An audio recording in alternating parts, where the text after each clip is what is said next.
बिस्मिल्लाहिर्रहमानिर्रहीम। अस्सलाम वालेकुम। पंजाब हुकूमत छोड़ने के बाद से अब तक हालात पीटीआई के लिए कुछ साजगार नहीं है। बड़े बड़े लोग उनके गिरफ्तार हो रहे हैं और जो अब बड़ी गिरफ्तारी अमल में आई है वो साबिक वफाकी वज़ीर दाखिला शेख रशीद अहमद की है और उनके साथ साथ एंकर इमरान रियाज को भी गुज़िश्ता रोज़ गिरफ्तार कर लिया गया था। लेकिन शेख रशीद का मामला तूर पकड़ चुका है। उनको रावलपिंडी में जो बहरिया टाउन में उनकी रहायश है वहाँ से गिरफ्तार किया गया। शेख रशीद अहमद का मेडिकल चेकअप करवाया गया और उसके बाद उन्हें लॉकअप में बंद किया गया। शेख रशीद अहमद का बयान सामने आया है।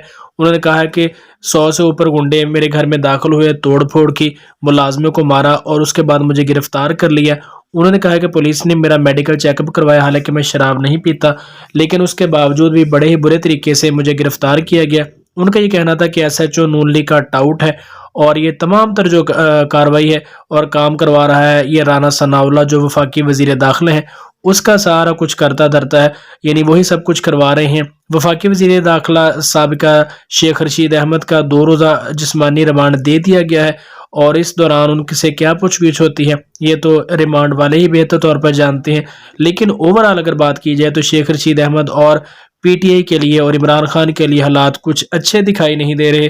गिरफ्तारियां हो रही हैं और ऊपर तले हुकूमत छोड़ने के बाद उन पर बुरा वक्त शुरू हो चुका है। अब देखना ये है कि पीटीआई के लिए क्या आगे जो मामलात हैं वो पेश आते हैं और हुकूमत उसके साथ क्या करती है, इमरान खान के साथ और पीटीआई के साथ। जैसे ही कोई नई अपडेट होगी हम आपके साथ शेयर करने की कोशिश करेंगे। चैनल को सब्सक्राइब लाजमी कर लें, वीडियो को अपने दोस्तों के साथ शेयर कीजिए। मिलते हैं किसी नेक्स्ट वीडियो में, तब तक के लिए अल्लाह निगहबान।